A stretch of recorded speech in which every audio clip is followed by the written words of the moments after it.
Bonjour à tous, je suis très contente d'être avec vous ce matin. Je reste assise parce que je suis encore en train de me réveiller. Là, aujourd'hui, j'interviens au titre, en tant qu'agent public. Je travaille à l'Agence nationale de la cohésion des territoires et je coordonne la communauté numérique en commun. Donc je vais revenir en détail là-dessus. Mais précédemment, je travaillais déjà dans ces logiques-là et t'en as cité déjà quelques-unes, notamment avec la Fabrique des mobilités.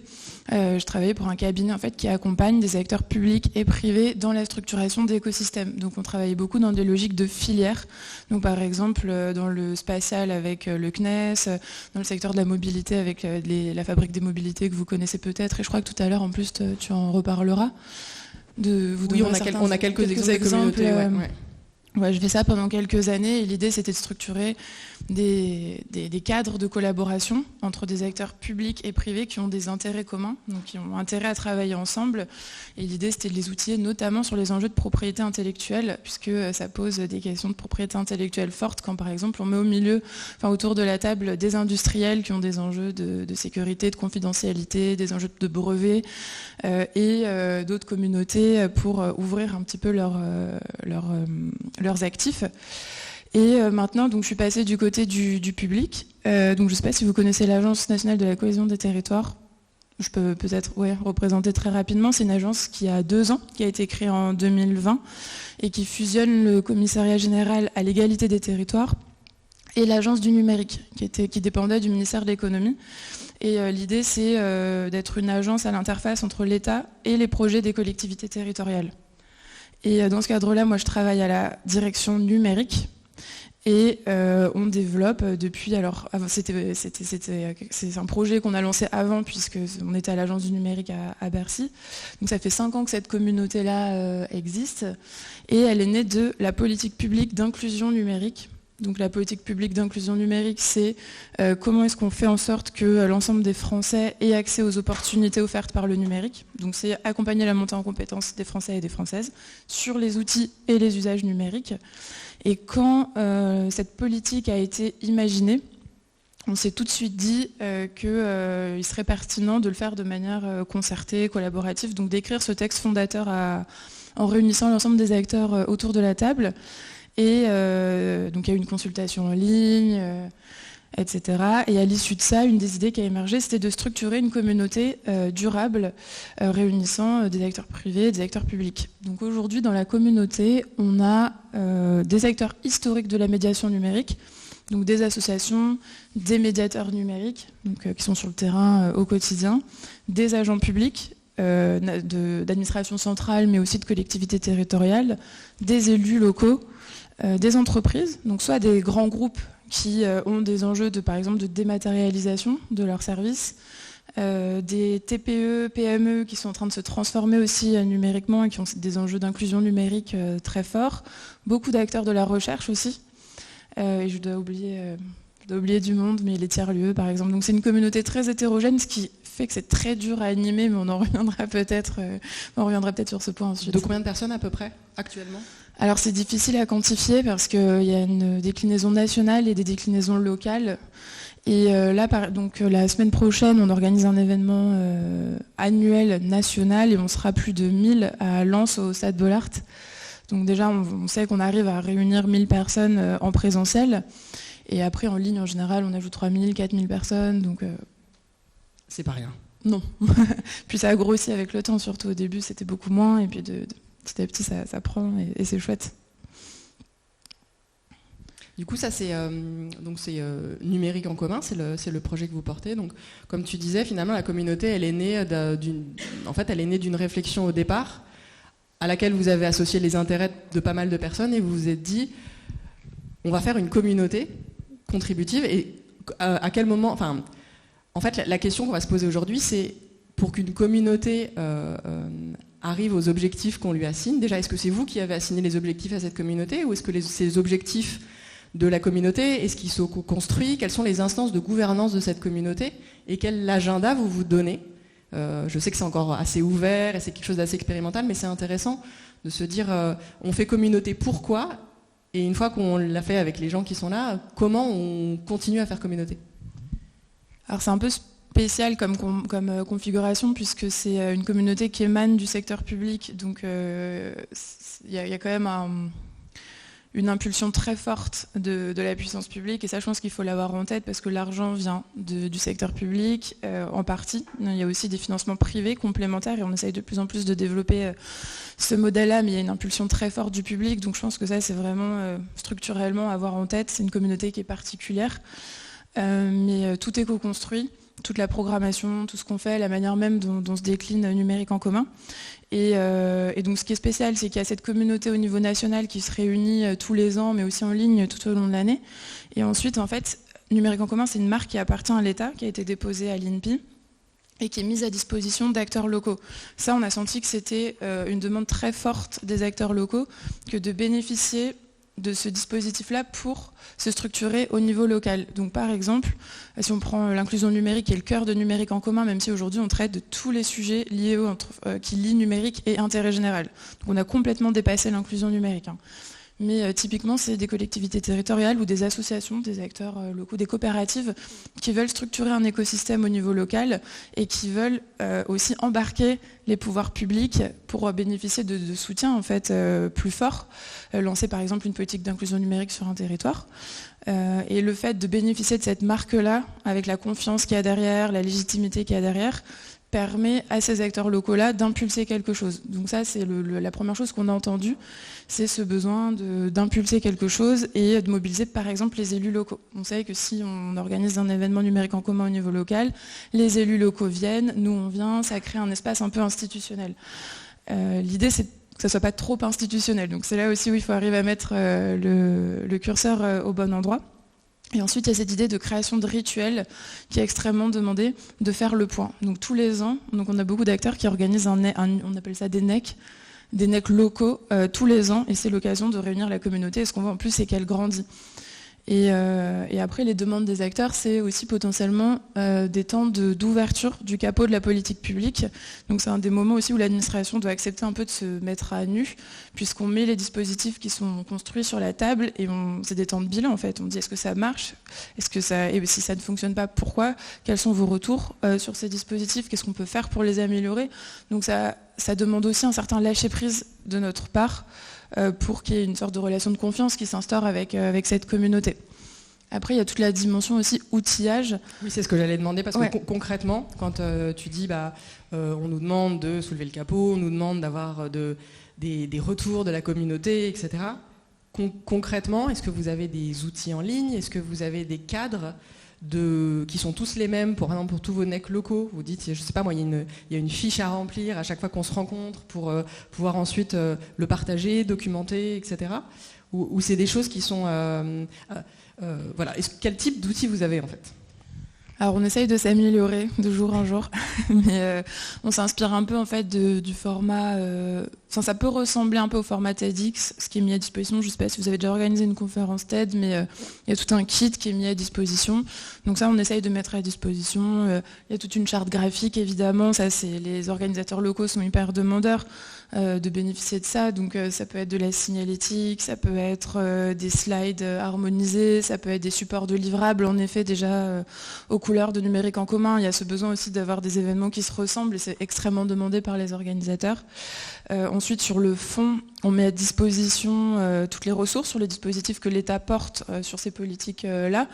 On a des équipes qui viennent sur place, qui animent des ateliers. Et puis, on a imaginé, et ça fonctionne très bien, donc on travaille avec une équipe de chercheurs et de journalistes qui accompagnent en fait les porteurs de NEC locaux et qui créent un fil rouge entre chaque édition, parce qu'en fait on se rendait aussi compte qu'il y a beaucoup de choses qui se répétaient à chaque fois, que les acteurs prenaient les sujets de la même manière, les traitaient de la même manière, alors qu'en fait l'objectif c'était aussi de générer un fil rouge entre ces NEC en disant si la métropole de Lille a fait ça, regardez, celle de Bordeaux l'a déjà fait, donc ne refaites pas la même chose et appuyez-vous sur ce que la métropole de Lille a fait. Donc c'est un peu le rôle de ce duo chercheur-journaliste qui aussi écoute les participants. L'idée, c'est pas de faire une synthèse à chaque fois de ce qui est fait, mais plutôt de comprendre comment ces sujets-là sont traités au niveau local et on publie un carnet de chaque NEC local qui permet de valoriser les actions du territoire et puis d'apporter un regard un peu analytique aussi sur ce qui se passe au regard de globalement comment l'inclusion numérique se porte aujourd'hui en France. Donc on a ces carnets ensuite qu'on remet aux organisateurs des NEC locaux et qui peuvent diffuser largement au niveau local. Là, on est en train de repenser un peu le format parce que le dispositif prend bien et on a beaucoup de demandes de NEC locaux. Donc on est entre 20 et 30 demandes par an. Donc on ne peut pas couvrir tous les NEC. Donc on va imaginer plutôt un format de revue trimestrielle pour valoriser ces actions-là. Je réfléchis à ce qu'on met en place des outils aussi, des outils libres et open source, parce qu'il y a un certain nombre de valeurs derrière numérique en commun. L'idée, c'est de développer un numérique d'intérêt général et au service de l'intérêt général. Donc évidemment, on essaye d'être les plus cohérents avec ce qu'on défend en termes de valeurs. Donc on met à disposition des outils libres pour... Quel type d'outils, par exemple ? Déjà, vous êtes quand tu disais, on met à disposition des ressources. C'est sur quelle plateforme ? Vous avez quoi comme infrastructure qui vous permet d'héberger tout ça ? Est-ce que vous avez réussi à trouver un outil idéal pour à la fois héberger, diffuser, peut-être participer ? Je pense qu'on est tous à la recherche de ce genre d'outils. Non, on n'a pas d'outil parfait et on n'a pas la capacité en plus d'animer ça tout au long de l'année. Donc on utilise un drive partagé qui s'appelle Nextcloud où on met beaucoup de ressources à dispo. On met des pads aussi partagés. Donc des pads, c'est des outils sur lesquels on peut faire de la prise de notes collaborative en atelier, ce qui permet aux organisateurs qui le souhaitent de bénéficier de ces instances de pads, en fait, de documents collaboratifs. Et ça leur fait tout de suite des livrables, pas forcément exploitables en l'état, mais ça permet d'avoir des notes sur tout ce qui s'est passé. On a un chat aussi, mais bon, on l'anime peu, c'est Mattermost, mais ça, c'est pas quelque chose qui est développé, il n'y a pas de partage quotidien. Je réfléchis, on a Big Blue Button aussi pour la visio. Qui est un outil open source, qui est une alternative à Zoom. Donc on a une instance Jitsi et une instance Big Blue Button. Et ce qu'on fait, c'est qu'on réunit quand même les porteurs tous les 3 mois dans des temps un peu comme aujourd'hui, de partage d'expérience. Qu'est-ce que tu appelles les porteurs ? Les organisateurs de NEC locaux. On les fait se rencontrer tous les 3 mois. Et les 3 derniers nous partagent leur expérience et les 3 prochains assistent et puis posent des questions pour savoir ce qu'ils ne doivent pas oublier, etc. Pour organiser leur événement. Donc c'est comme ça que se fait la transmission ? Oui. J'imagine que dans vos communautés, vous avez... tout le monde n'a pas le même niveau aussi de facilité à s'exprimer, de facilité peut-être à contribuer. Il y a des gens qui sont nés pour animer des réseaux et puis il y en a d'autres qui se disent « moi j'aimerais bien faire quelque chose chez moi, mais c'est pas forcément facile de faciliter justement la contribution quand on est une assemblée, une communauté aussi distribuée ».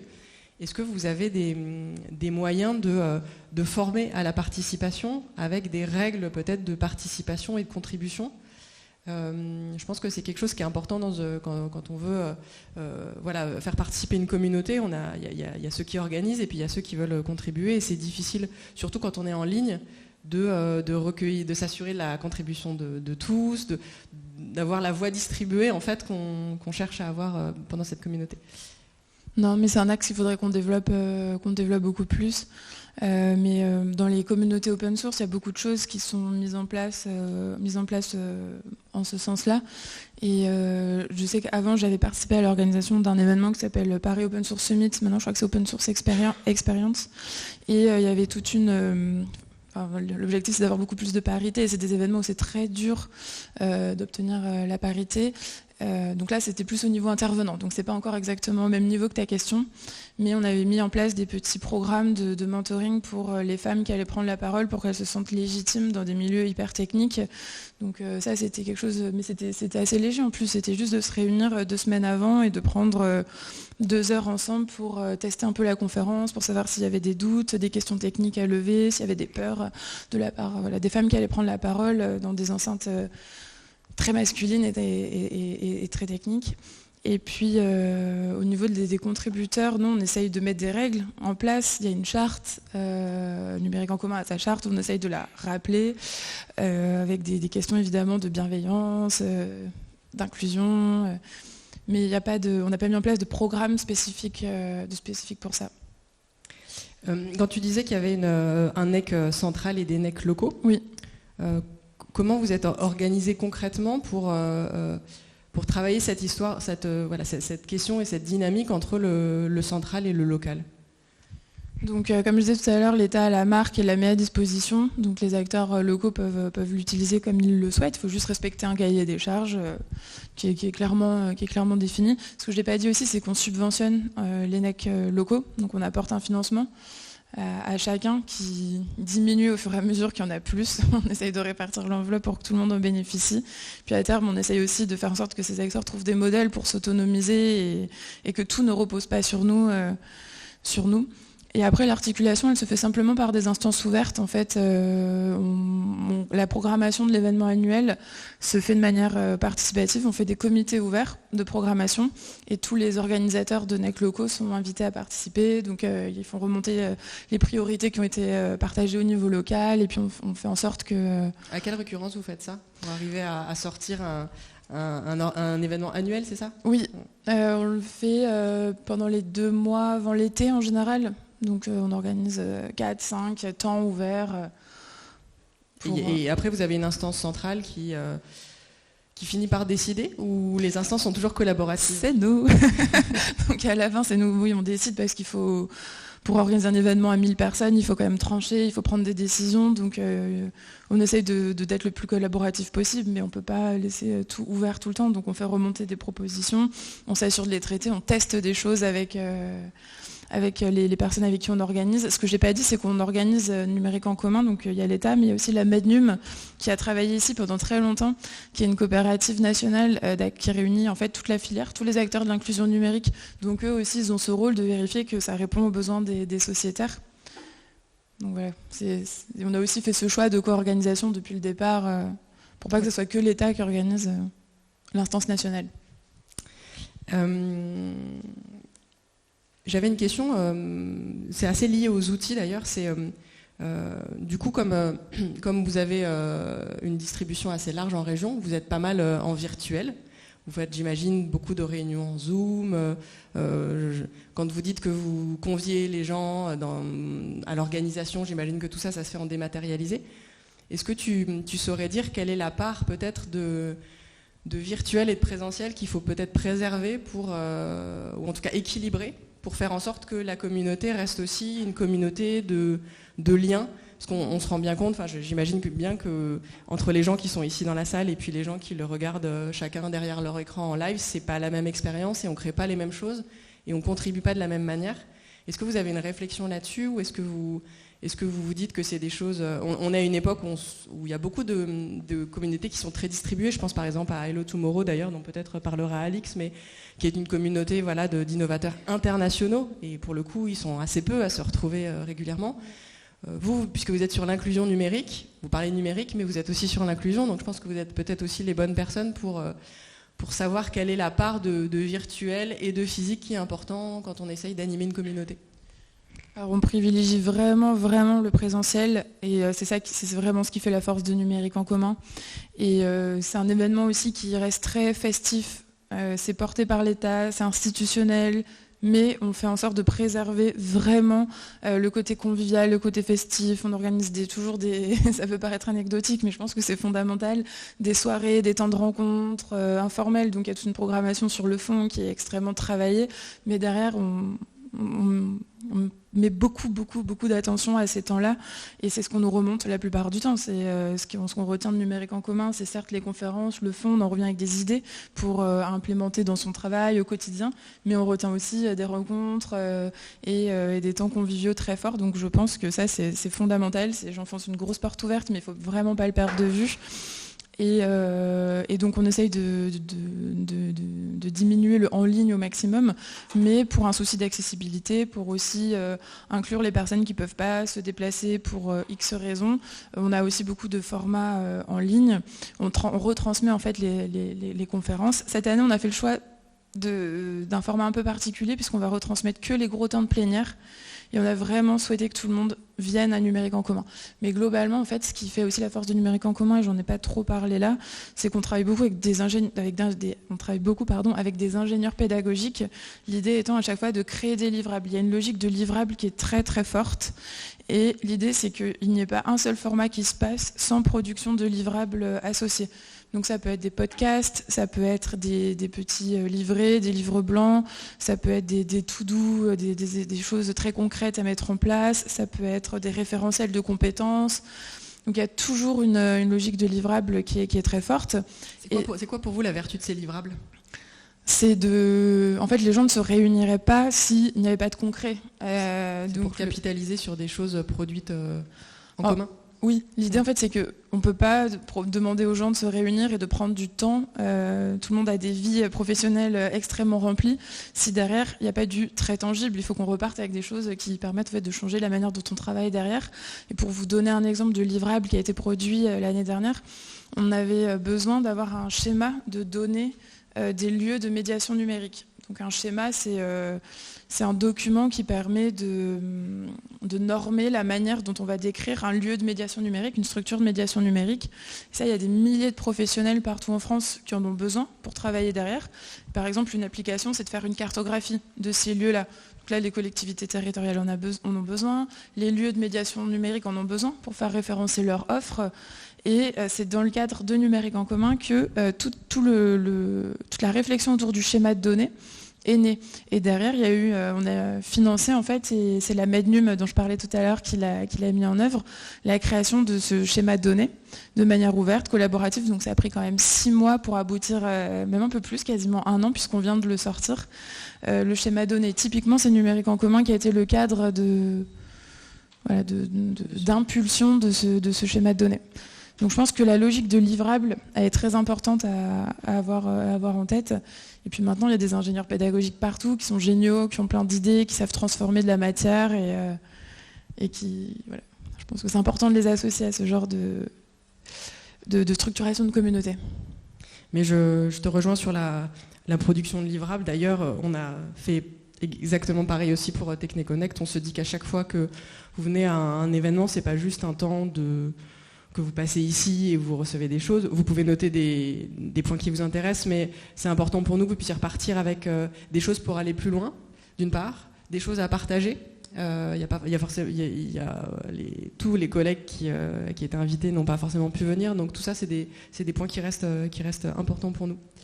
J'ai peut-être un complément sur la documentation pour aller un peu plus loin aussi. Là, c'est dans le cadre du plan de relance, c'était une demande de la communauté justement Numérique en commun, des acteurs, d'avoir des outils de documentation partagés. Donc en fait, avoir une sorte de réseau contributif pour créer des livrables en commun et surtout pour référencer ce qui existe parce que les acteurs, on a fait le constat, créent énormément de choses de leur côté. Donc par exemple, pour les médiateurs numériques, ça va être de créer des supports d'ateliers, pour les collectivités territoriales, des documents relatifs à la création d'une politique publique. On a du coup co-construit, donc là pareil, on a travaillé avec des designers, avec le collectif BAM, que vous connaissez peut-être, sur la création d'une sorte de base, ça s'appelle La Base d'ailleurs, que vous pouvez aller voir, c'est labase.anct.gouv.fr, qui est une sorte de grand réseau sur lequel on peut créer des ressources, les amender, les mettre en commun, etc. L'idée étant d'avoir une seule plateforme de référence, tout en laissant beaucoup de pouvoir au niveau local et aux acteurs locaux pour créer leur propre base, la valoriser, etc. Donc on a eu cette demande de pousser encore plus loin la logique de documentation, toujours dans cette idée de ne pas refaire ce qui est déjà fait. Et on espère que ça va répondre à cette problématique qui est extrêmement récurrente. Donc en fait, une fois que vous avez créé quelque chose, vous le mettez sur cette plateforme ou à la fois sur la plateforme et sur le Drive. Comment vous vous assurez que tout le monde a le même niveau d'information sur ce qui est produit et archivé ? Parce que ça, j'imagine que c'est quelque chose qui est aussi pas forcément simple. Déjà, à l'échelle d'une équipe dans une entreprise, mais à l'échelle d'une communauté, c'est absolument super de capitaliser sur ce qui a déjà été fait. Mais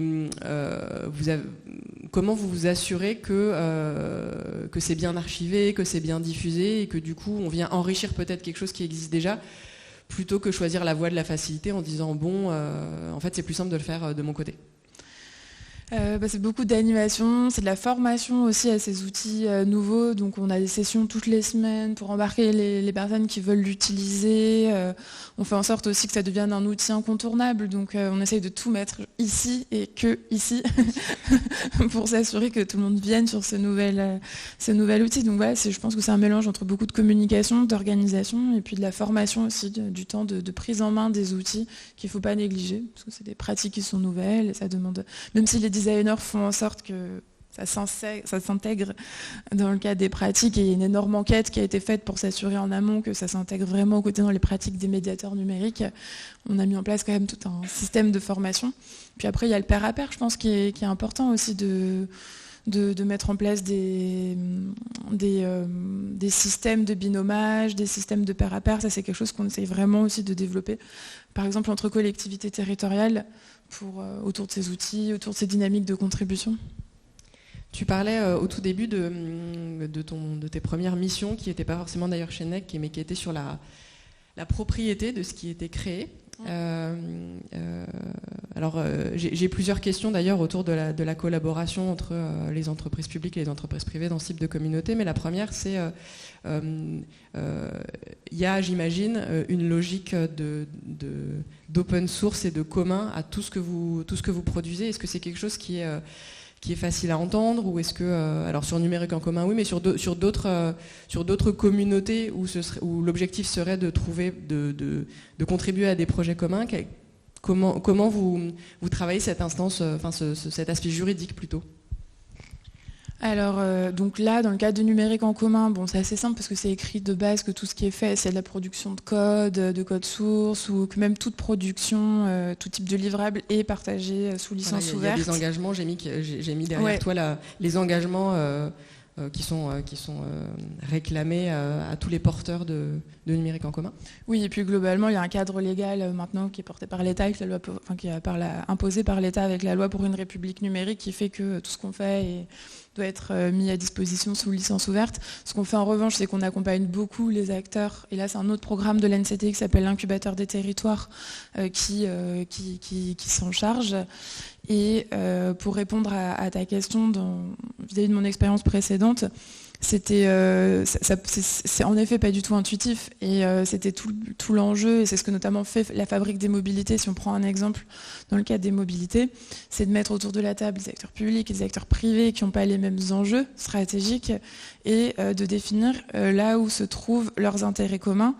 Et ce qui fonctionne dans ces secteurs industriels-là, c'est de se dire, moi, ma plus-value, elle se situe ici, moi, ma valeur ajoutée, elle se situe ici, et en revanche, j'ai tout un pan de mon activité que j'ai intérêt, qui a faible valeur ajoutée pour moi, je prends un exemple au hasard, mais qui, pour le coup, a intérêt à être mutualisé. Il y a des couches infrastructurelles qui peuvent être mutualisées, ça peut être des briques de code qui en fait servent à tous ces acteurs-là. Et ensuite, chacun va se spécialiser sur, par exemple, moi c'est la voiture électrique, moi c'est tel composant qui permet de faire ça, moi c'est, je sais pas, ça peut être autre chose. Et quand ces acteurs-là comprennent qu'ils ont intérêt à mutualiser les coûts et le temps homme passé sur certaines briques communes, là, ils peuvent se mettre autour de la table et engager un dialogue. Ce qui est plus compliqué ensuite, et c'est tout l'enjeu, c'est d'accompagner ces acteurs-là qui ont des enjeux de sécurité, de confidentialité, donc ça impose de mettre en place des outils contractuels spécifiques, donc par exemple des NDA pour protéger, pour sécuriser les enjeux de confidentialité. Et puis toute la propriété intellectuelle derrière, donc c'est quel choix de licence on va faire, s'il y a des brevets, comment est-ce qu'on articule ces logiques d'ouverture avec des logiques de brevets, comment on sécurise les actifs un peu sensibles de ces acteurs-là, tout en leur permettant de travailler dans un cadre ouvert. C'est encore plus difficile quand on travaille dans le secteur de l'open hardware. Donc c'est le cas pour l'industrie automobile, mais c'est aussi le cas par exemple dans le secteur spatial, où il y a extrêmement de normes. Et donc l'open hardware, c'est la même logique que l'open source, mais appliquée au matériel. Donc ça veut dire qu'on va mettre à disposition les plans sous licence ouverte, et qui vont permettre la réplication de ces objets matériels ensuite. Et donc là, c'est pas comme le numérique où tout est réplicable facilement. Là, il y a des logiques de production industrielle derrière, ce qui fait que c'est encore plus complexe à mettre en place, puisque ça demande de partager beaucoup d'informations. Et du coup, sur cette ressource-là, il y a un cadre qui est aussi communiqué et les acteurs qui sont amenés à contribuer sont formés aussi à différents types de contributions. Oui, il peut y avoir des niveaux de contribution dans une communauté, des gens qui ont accès à certaines contributions et d'autres qui sont là peut-être de différents niveaux de contribution. Oui, complètement. Après, chaque communauté écrit ses règles aussi. Il y a des niveaux de contribution. Parfois, il y a des logiques de financement aussi, de participation, de membership. Donc ça, c'est extrêmement variable selon les enjeux de la communauté. Il peut y avoir des corps contributeurs, des contributeurs beaucoup plus ponctuels. Ça, oui, complètement. J'ai quelques autres questions, mais je propose de vous passer le micro pour que vous en posiez, parce que le but n'est pas que moi je ne fasse que poser des questions. Je veux bien que quelqu'un fasse passer le micro.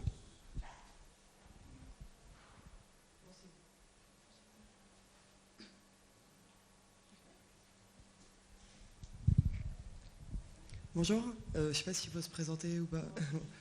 Valentine Bruyère, je travaille à l'IGN. Et j'avais une question pour le lancement de NEC. C'était quoi un peu la stratégie? Est-ce qu'il y avait déjà une stratégie de lancement qui était prévue quand on vous a donné cette mission, ou c'était à vous de tout déterminer, de trouver quels acteurs fallait engager en premier, et comment on a pu passer le pas et démarrer? Ça s'est fait assez naturellement parce qu'en fait c'était les acteurs qui avaient été associés à la concertation autour de la stratégie nationale pour un numérique inclusif. Donc il y avait déjà un peu une liste qui avait été préétablie en se disant les collectivités territoriales, les opérateurs de services publics, les entreprises qui dématérialisent, le secteur historique de la médiation, etc. Et ensuite aussi, ce que j'ai pas dit, c'est que Numérique en commun, c'est la suite des assises de la médiation numérique. Donc on bénéficie aussi d'une première logique de communauté déjà installée qu'on est venu élargir. Parce que toi aussi, tu as des enjeux un peu similaires. Une communauté, l'IGN va lancer une communauté contributive. Pas une communauté sur le numérique, mais peut-être c'est peut-être dans les projets de l'IGN. Une première étape, ça peut être de les identifier et puis de les réunir une première fois, des acteurs représentatifs des différents types d'acteurs que vous avez envie de mettre autour de la place et puis de définir ensemble, d'arriver avec des scénarios de structuration un peu large de communautés et puis de les tester avec eux pour voir où se jouent leurs intérêts. Merci.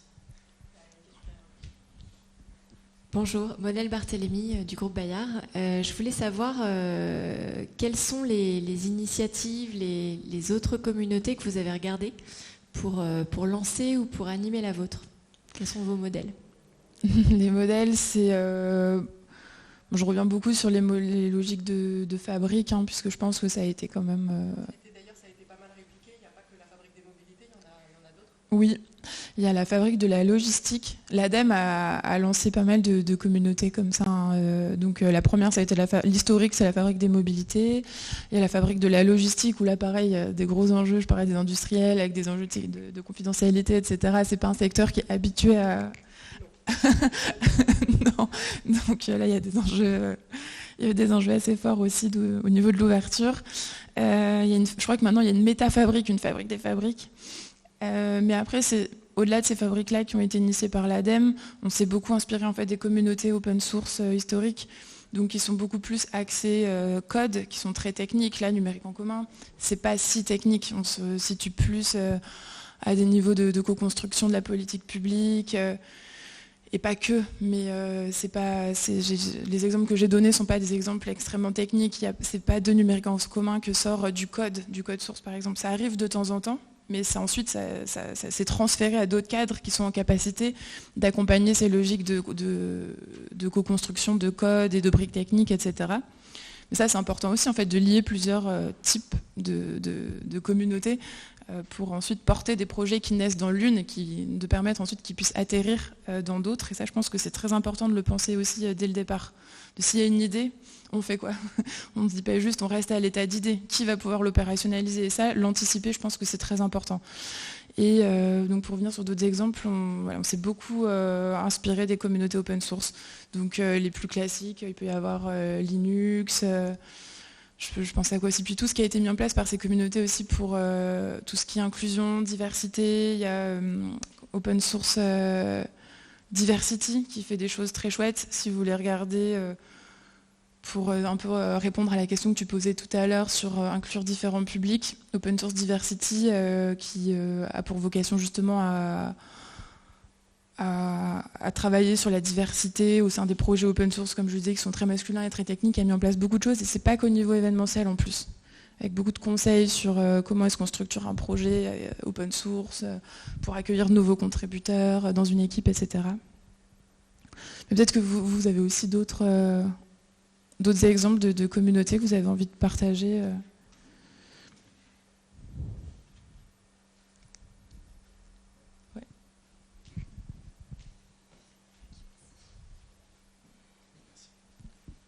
Plus qu'un exemple de communauté, j'avais un point, je pense, qui me semblait important à mettre en avant dans tous les exemples que tu as donnés, et pour bien souligner la différence avec communauté au sens des médias sociaux, comme on peut parfois penser animer une communauté. Un point que je trouve saisissant et qui me semble fondamental dans ce contexte, c'est que, comme j'ai indiqué, les gens se réunissent autour de quelque chose pour livrer un truc, parce que ça les impacte. Et du coup, que ça soit pour l'IGN ou pour d'autres contextes, en fait, la question c'est plutôt que à mon sens, en tout cas, plus de cartographier les gens qui pourraient être intéressés, c'est en premier lieu autour de quoi on les rassemble, qu'est-ce que c'est qu'on leur propose. Et les gens viennent. Après, il s'agit évidemment de faire connaître aux bons endroits, parce que si on crée juste un totem, mais que personne ne le sait, ça ne les fait pas venir. Mais je pense à un enjeu hyper important dans la cartographie d'une communauté, c'est en premier lieu de réfléchir à qu'est-ce que c'est qu'on offre, pourquoi les gens vont venir, autour de quoi ils vont contribuer, et ensuite de créer les règles qui vont permettre à chaque acteur de venir.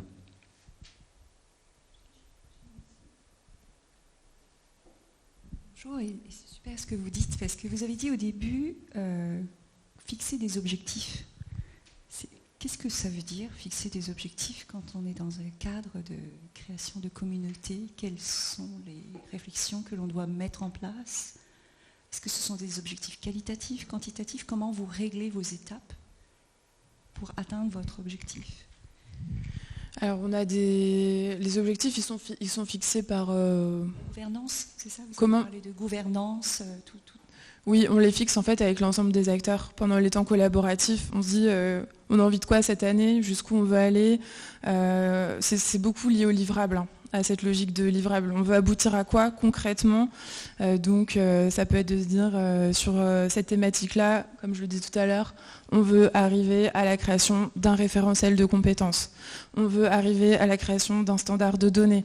Il y a beaucoup en fait cette logique aussi de création de standards, puisqu'on met autour de la table toutes les personnes qui ont un intérêt à l'être. Et si ces personnes-là travaillent ensemble, c'est pour faire émerger des ressources communes qui vont ensuite devenir des standards, être reconnus par tous et être utiles. Ensuite, c'est ce que je disais avec le standard, le schéma de données des lieux de médiation numérique tout à l'heure. L'objectif, c'est qu'ils deviennent un standard. Donc je pense que nos objectifs se jouent vraiment au niveau du livrable, du contenu qui est créé. Et ça, on se met d'accord avec les acteurs, en fait, sur différentes thématiques qu'on identifie. Donc dans un premier temps, on identifie les thématiques prioritaires. Donc ça va être inclusion numérique et participation citoyenne cette année, résilience des territoires, open data et logique territoriale. On a aussi accessibilité et non-recours aux droits, commun numérique et souveraineté. Donc on se met d'accord sur les axes stratégiques majeurs. Ensuite, on définit les livrables attendus par les acteurs. Et donc il y a cette logique de création de livrables très forte. Et puis après, il y a aussi quelque chose un peu qui se joue au niveau de l'influence, qui intéresse beaucoup les acteurs, de la création d'un discours commun sur le numérique qu'on souhaite voir émerger, sur le numérique qu'on souhaite défendre ensuite. Et là, c'est un peu le pouvoir du collectif, c'est de se dire, si on est 1000, 2000 à porter ce discours-là, nécessairement derrière ça permet d'enclencher des choses concrètes. Et pour les acteurs locaux, c'est aussi la question des élus locaux. Il y a beaucoup cette volonté d'embarquer les décideurs. Je parle beaucoup des collectivités territoriales, mais ça vaut aussi pour les grands groupes, hein, pour les acteurs privés. Et là, ça va être de la création de discours communs. Donc c'est d'écrire par exemple quelles sont les grandes ambitions d'un numérique durable. Donc on peut avoir aussi ce genre de livrables qui relèvent plus de l'influence et du discours commun, qui sont extrêmement demandés parce qu'ensuite ils font un peu foi par la force de la communauté, et on peut se servir de ces documents-là pour impulser des choses ensuite dans son organisation au niveau d'un réseau. Le triptyque qui est peut-être l'objectif majeur de numérique en commun et qui est surtout oui. À chaque fois on cherche à impliquer les communautés, on cherche à les outiller et puis on cherche à faire foi aussi pour faire porter le. Oui, complètement.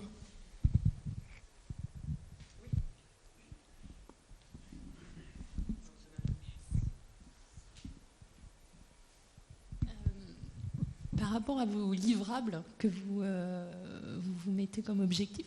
Comment vous faites, vous définissez un peu un pilote qui est responsable du livrable, ou c'est votre équipe centrale qui s'en occupe, ou le collectif produit son livrable, je dirais de manière un peu comme ça, non hiérarchique ou non affectée?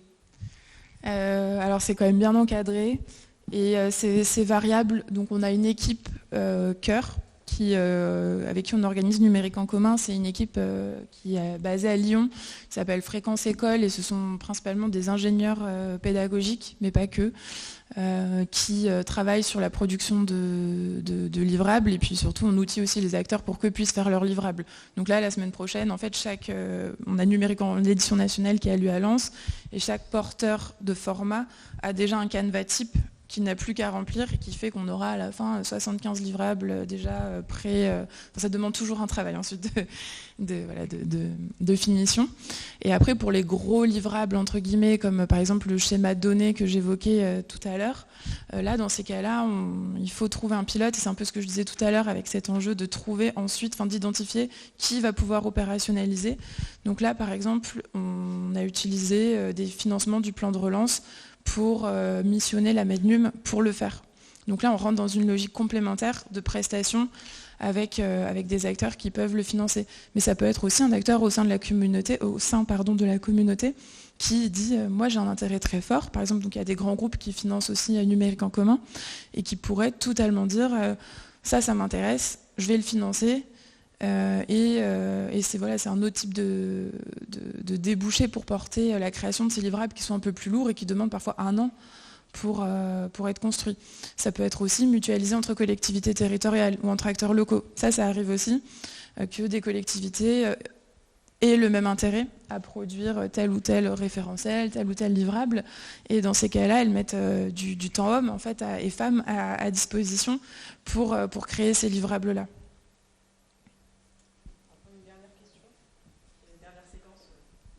Bonjour, Thierry Duquesnoy de l'IGN également. Bonjour.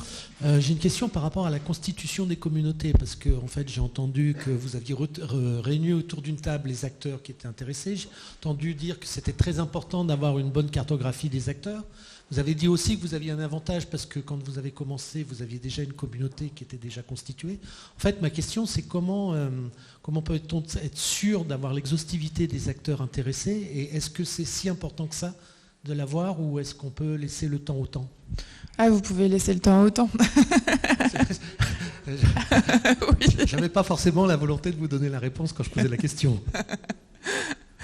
Non, mais c'est un vrai sujet, et je pense qu'au départ, il faut avoir les bons acteurs, entre guillemets, autour de la table. Mais on peut commencer à peu d'acteurs et avoir déjà une très bonne dynamique qui se crée. Et ensuite, ça se fait progressivement. Il y a du bouche à oreille, il y a de la communication croisée, institutionnelle ou pas, qui porte ses fruits. Et puis, à terme aussi, c'est des réflexes à acquérir. Et nous, en fait, ce qu'on essaye de faire pour les porteurs d'événements locaux, c'est d'ouvrir un peu, de casser un peu leurs réflexes, parce qu'ils travaillent toujours avec les mêmes acteurs. Et c'est différent, hein, au niveau de chaque territoire, on se rend compte que c'est pas du tout les mêmes réseaux.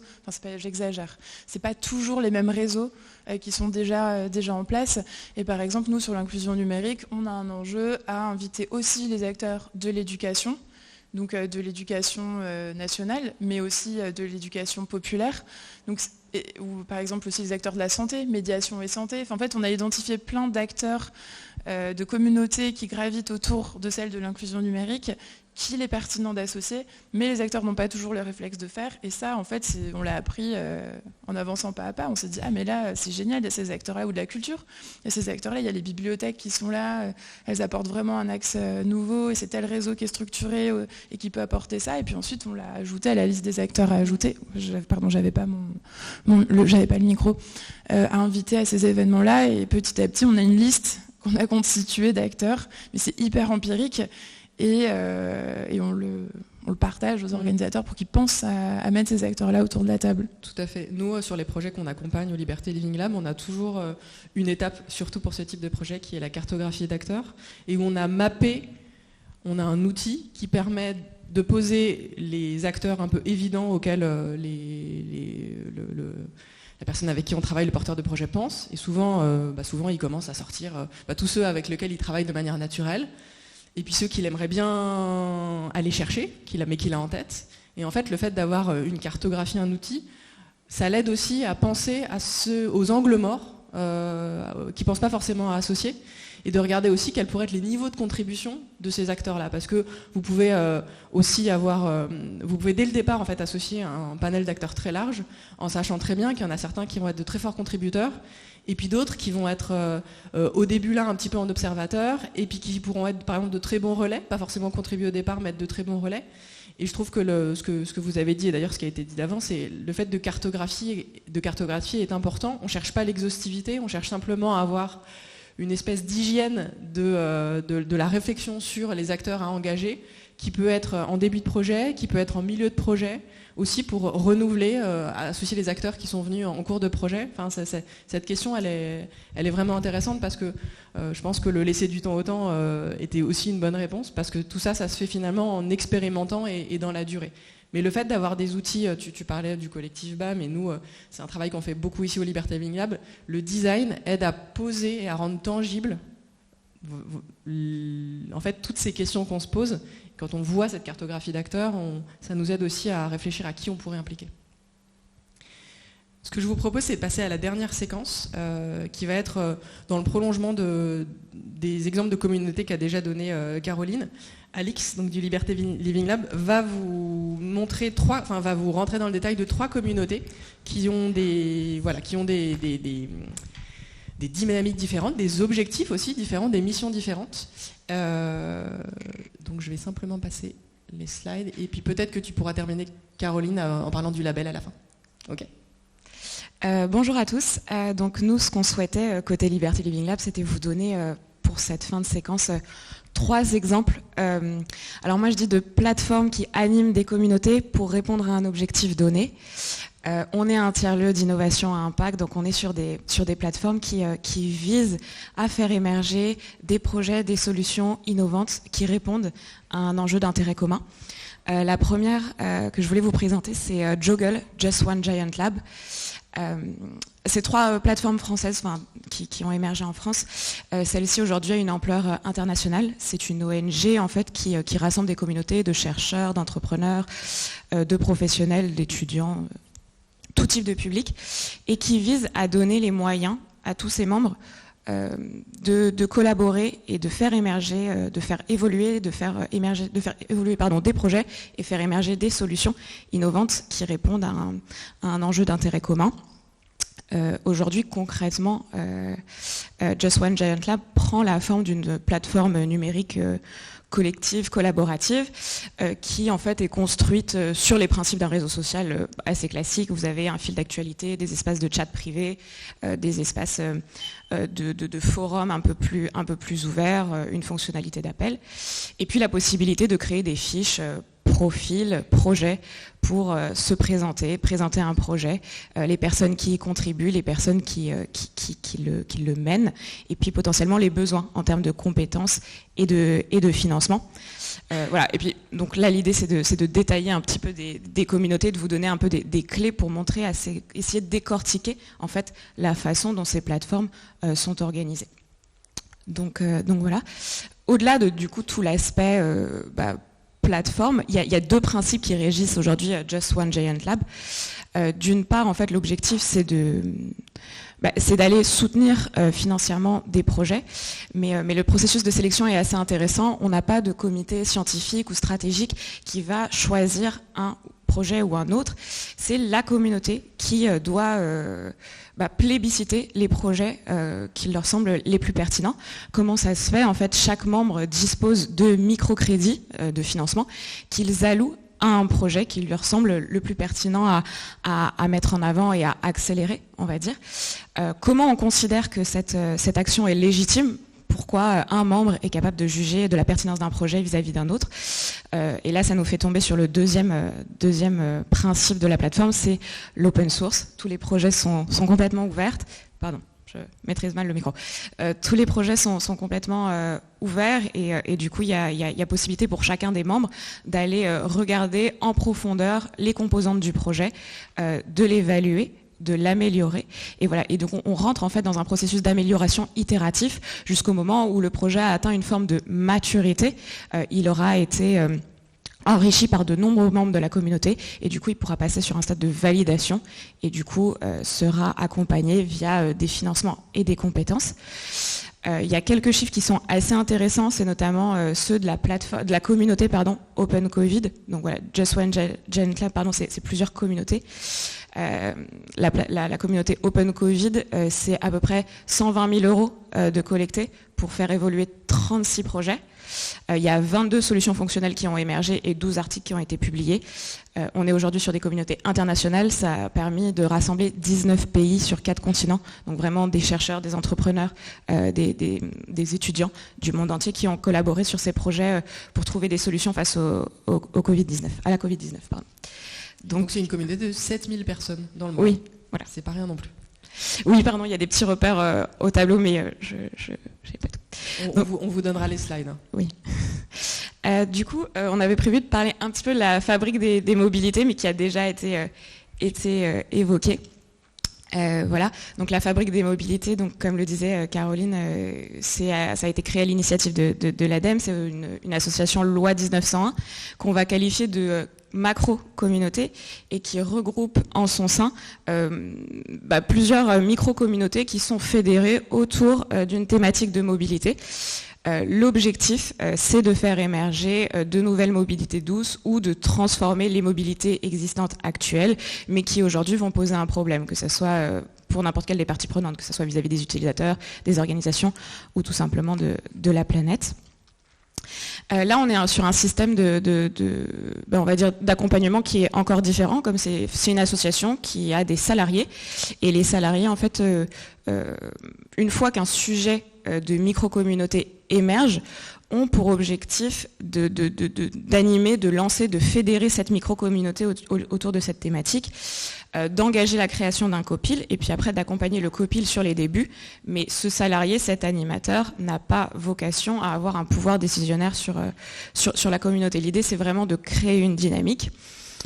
En ce sens, la FabMob, c'est vraiment un bac à sable d'expérimentation, un tiers-lieu de confiance, où on permet de créer en fait des embryons de projets collaboratifs. Et puis on voit après des communautés qui du coup s'émancipent de la FabMob pour créer une structure ad hoc qui va pouvoir faire vivre le projet. Le modèle, il est basé à la fois sur des adhésions et sur des contrats de partenariat. Donc il y a toute une mission d'accompagnement à la transformation des organisations. Et puis il y a une deuxième mission qui est liée à la création de communs. De la même façon que sur Just One Giant Lab, il y a vraiment cet enjeu de créer des communs, d'ouverture, de mettre à disposition toutes les informations sur un wiki collectif. On est vraiment sur une très grande transparence. Voilà. Un exemple, peut-être que vous connaissez, Mon Compte Mobilité émerge de la fabrique des mobilités, donc qui est un exemple parmi d'autres, mais voilà, qui a été développé sous la forme de communs et tout est en open source sur le site internet. Voilà. Et si on finit par Time for the Planet, donc là, un dernier type de communauté, c'est Time for the Planet, c'est une société par action commandite, société à but non lucratif, qui a été créée en 2019 et dont l'objectif en fait est de financer et faciliter l'émergence d'entreprises qui proposent des solutions innovantes pour répondre aux enjeux de réchauffement climatique. Là, on cible vraiment des solutions qui vont lutter contre les émissions de gaz à effet de serre. Time for the Planet, du coup, a structuré ces domaines d'expérimentation, en tout cas ces domaines de remontée d'innovation, en 20 problématiques. Et l'idée, c'est de faire émerger 100 entreprises. Comment ils font ça? Ils ciblent en fait 3 types de communautés: les citoyens, les particuliers, les entreprises qui veulent lutter contre le réchauffement climatique et les innovateurs. Donc les citoyens et les entreprises, d'une part, vont devenir actionnaires à partir de 1 euro. Vous pouvez tous, aujourd'hui, si vous ne l'êtes pas encore, acheter des actions et devenir actionnaire de Time for the Planet. Et en face, des innovateurs qui vont proposer des solutions. En termes de chiffres, aujourd'hui, il y a à peu près plus de 1000 innovations qui ont été proposées. Là, on est sur un programme de sélection qui est encore différent de ceux qu'on a vus avant. il y a une première évaluation des projets qui est faite, puis un comité scientifique, puis un test économique, puis enfin une validation en AG. Donc aujourd'hui, sur 1000 propositions, on est à 5 entreprises créées qu'ils appellent étoiles. Donc au-delà de ce fonctionnement, et c'est ce que Caroline disait tout à l'heure, il y a aussi cette nécessité d'impliquer les membres de la communauté, de leur offrir rôle et responsabilité pour faire vivre en fait ces échanges. Ici on parle du coup d'un espace vraiment dédié qui s'appelle la galaxie de l'action, où on va pouvoir différencier avec un vocabulaire assez précis et assez propre à l'univers Time for the Planet, on va dire des sous-communautés thématiques qu'ils appellent des planètes. Donc ça c'est des viviers de personnes qui se rassemblent parce qu'ils sont sur une zone géographique donnée, parce qu'ils ont un intérêt commun en une thématique, et ça c'est des viviers de personnes qui peuvent proposer de façon ponctuelle une aide aux entreprises qui sont financées et du coup accélérées via Time for the Planet. On va différencier aussi les comètes. Donc là, c'est des équipes projets qui vont monter des projets, des actions pour répondre à des besoins ponctuels ou plus structurels de Time for the Planet. Donc là, on a une vraie équipe projet avec un chef de projet qui est un comet leader.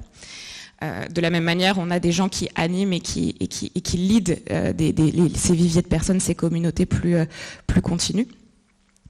Et enfin, donc on a ce qu'ils appellent les étoiles, qui sont les entreprises. Donc là, vraiment, on est sur tout un vocabulaire, une vraie culture, voilà, avec des artefacts qui sont assez forts et des rôles et des responsabilités qui sont très définis pour engager les membres. Quelque chose dont j'ai pas parlé sur les autres, mais qui est assez parlant chez Numérique en commun et Time for the Planet, la Fabrique des mobilités et Time for the Planet, mais du coup chez Numérique en commun aussi, c'est la programmation. L'idée, c'est d'une part, de proposer des retours d'expérience pour les membres de la communauté, de favoriser l'accélération de certains projets grâce à des temps ponctuels, des ateliers, etc. Et puis aussi de draguer de nouveaux membres et de faire connaître plus largement les communautés. Donc voilà, la programmation en tant que telle est un élément important de l'animation de communauté. Vous en avez beaucoup parlé avant, mais c'est aussi très présent sur ces exemples-là. Et dernier point qui en fait transparaît à chaque fois, c'est vraiment le concept d'open source, d'ouverture, création de commun.